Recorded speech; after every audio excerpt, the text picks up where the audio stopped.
when I was living in California in the late 70s, before I moved to New Brunswick, I was in touch with a Canadian UFO researcher named Mr. X. That was his legal name. Scott Foster was his name before that. Lived in the Kingston area. And he was doing a lot of looking at government involvement in UFOs. And he pestered the people in Ottawa. He didn't live that far away. And he got them to declassify what's come to be known as the Wilbert Smith document, because he wrote it, entitled Geomagnetics. It was a top secret document. And the first page is not terribly interesting, about possibly using the Earth's magnetic field to produce energy, power, whatever, propulsion system maybe.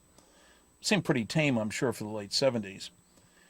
You get later on in the document, however, and he says, I made discreet inquiries through the Canadian Embassy and learned the following things about flying saucers and with regard to the United States.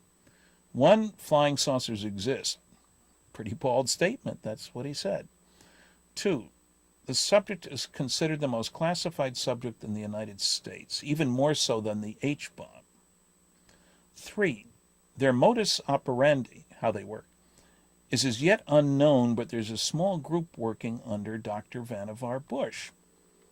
I spent a lot of time about Bush after that, and he was one of the members, as it turns out, of Operation Majestic 12. And finally, four, the entire subject is considered of enormous significance, and the United States could use any help we can provide. Now, that's pretty powerful stuff. Now, I found out a little later that Smith's notes were still around. He had died in the 60s.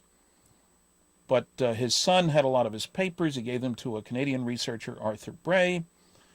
And there were his notes about this discrete inquiry business.